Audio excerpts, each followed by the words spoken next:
Oh, well, okay.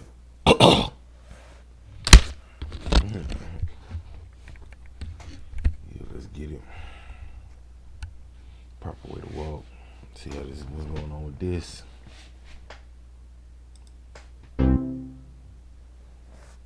Hi, folks. I'm Bob Schrupp, physical therapist. Brad Heine, physical therapist. Because we are the most famous physical therapists on the internet. In our opinion, of course, Bob. Okay, the title of today's program, Physical Therapist Shows How to Walk Correctly.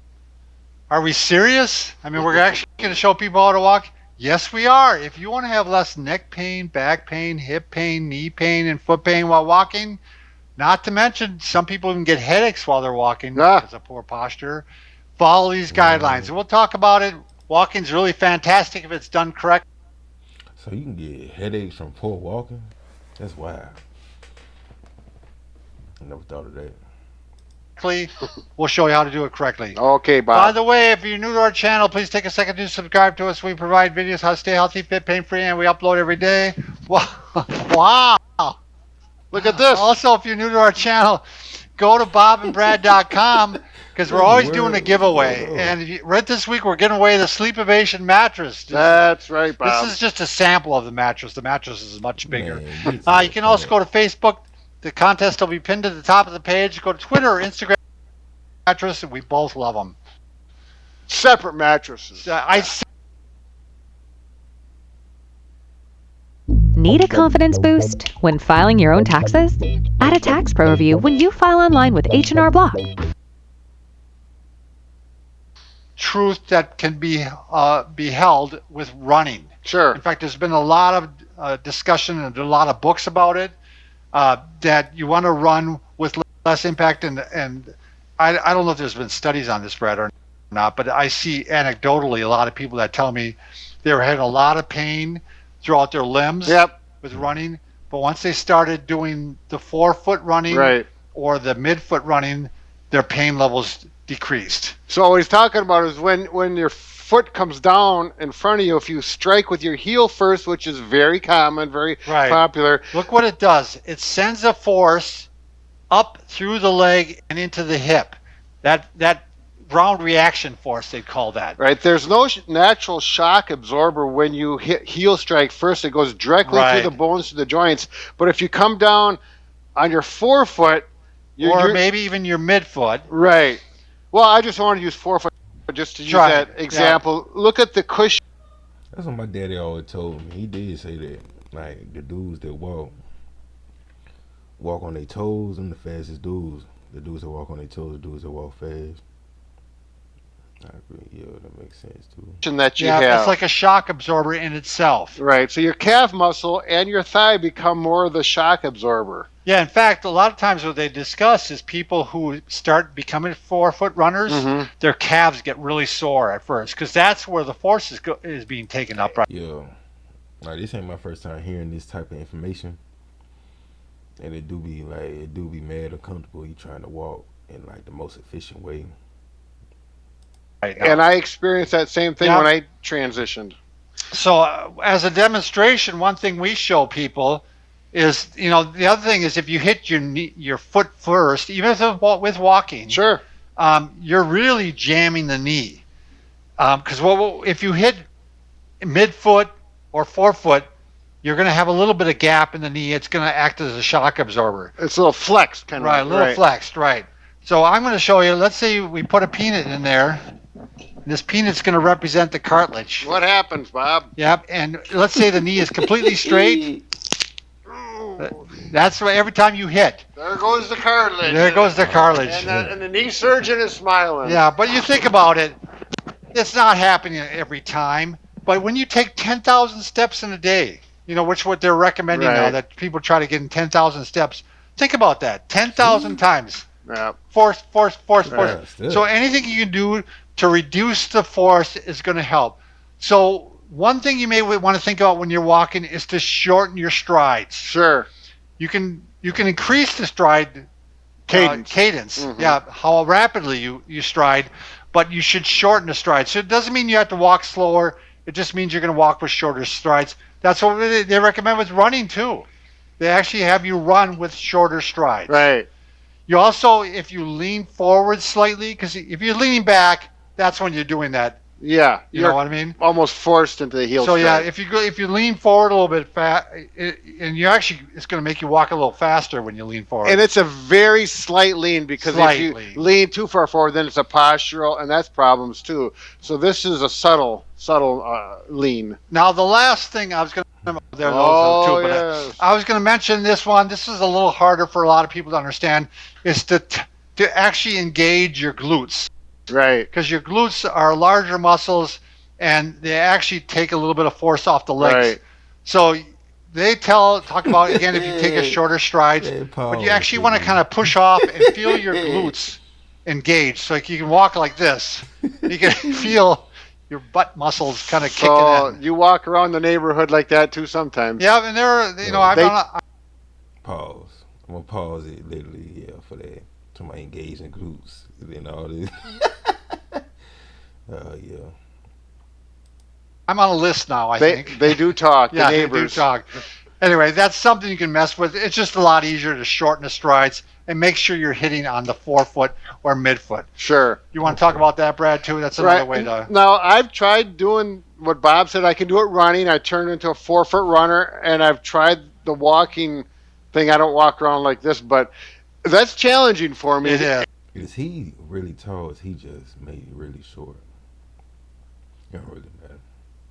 And if you really have a hard time with it, and you just get some insoles or some more cushioned shoes. You can buy shoes with more cushion. Some walking shoes are very heavily cushioned. If you don't have that, you can actually buy some inserts, and they don't have an arch to speak of. They're not arch support. Right. The primary goal is just to cushion your feet. I've had people that work on concrete. Yes. That's a good option. Hi, we're Charity Water.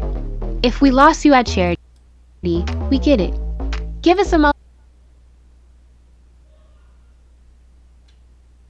That's a good option for them, especially if they have to wear dress shoes with the, they just don't. The rigid insole. Exactly. That can be a good option. Now, these are, a lot of times you just take out the existing insert and replace it with this. You can cut these off so that they fit in your shoe.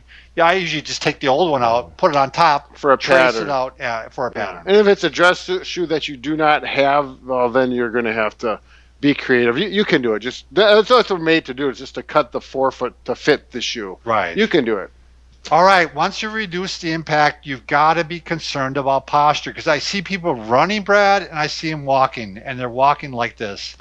And if you walk like this, you're getting a little bit of the jarring. Sure. And, that's what people talk about. They start getting a headache whenever they walk because they're going like this, and they're compressing the spine there. Yeah. And the suboccipital area. I call it the gooseneck. The gooseneck, yeah. But, yeah, and again, not to get confused, when he said you lean forward.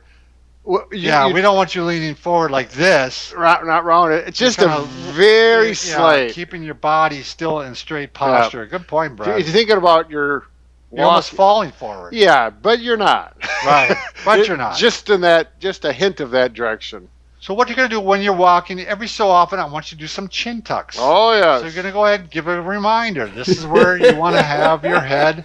You want your ears directly over your shoulders. Right. As much as you can attain that, it's going to be better. And this is one you can do without the neighbors talking. Right. Just subtly. And you don't have to do them forever. Just 2 or 3 of them. Right. Reminder. You might have Glass Kravitz looking out the window there, and she'll see you right when you're doing it. But, she always talks about everything. She was from Bewitched. She was the neighbor, nosy neighbor. Oh, Bewitched, Gladys Kravitz, I believe, right? Yeah, now you're pulling out the archives. Okay, next one. The same thing. People have that rounded upper back, and the shoulders are rounded and forward like this.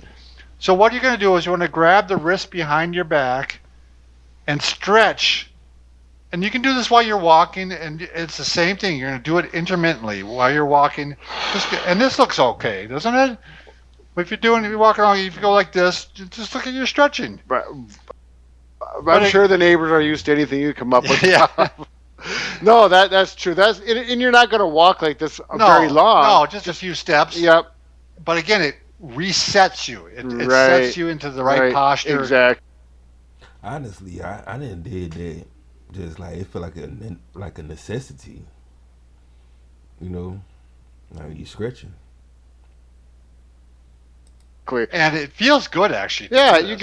get a little stretch in that front. You know, it's a postural thing, and you can breathe better with I it. do this one every morning before I run. I walk down the hill Yeah. and I stretch like this just because it's a good time to stretch. And I like to warm up a little bit, not just go right into the run. I like Are to you walk. done when you get to the bottom of the hill Yeah. and then come back up?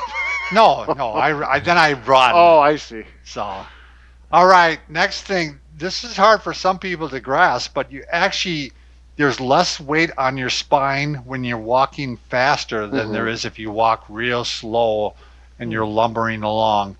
So if you're Mm. having pain in your back, try picking up the speed a little bit. I've had this work for some patients, and they just are always, you can just see it in their eyes like, that works. Well, And I think you're getting that vertical bounce with a forward motion. That whole concept in that running book, I think that sure, is similar yeah, with this. yeah, whatever, it works for a lot of people. So Sure. give that a try. Yep. We're also going to recommend, if you can, this obviously a lot of people can't do this, but it really helps if you can walk in nature. I mean, it really, Brad had quoted a study in which your stress levels decrease. They compared it to walking in the city or urban Right. areas, and it was obviously You know what feels super good walking in grass? Ain't nothing like walking in grass. That got to help your posture and your feet. Real talk. I heard it strengthens your feet when the less you wear shoes, especially walking in dirt and grass. I would think. much better. There's less ruminating. Like Mm. if you have a thought that tends to go through your head over and over Over and again, over and yeah, over.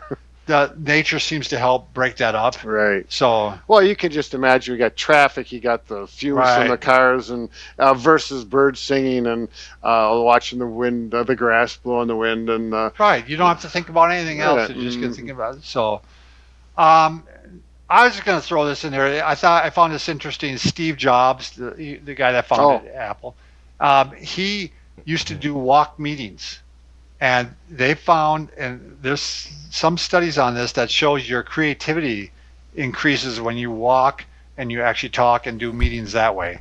So I just thought throw it in there. You how many want to people do in a some of your meeting? yeah, I don't know. That's a good question. I think he often did like one-on-one meetings. Right, What yeah. you just walk and you see that movies like walk with me, and then we'll go and they'll talk about something important and Yeah, I think Oh, like some of those gangster they movies. just talking. yeah, you Hey, walk and Yeah, but it's fascinating. Very fascinating. How to walk properly. Okay, what's up? you don't. Petey, we gotta go for a You walk go for a today. walk. You're not going to be coming back. Yeah, I know how to use this shit all the way.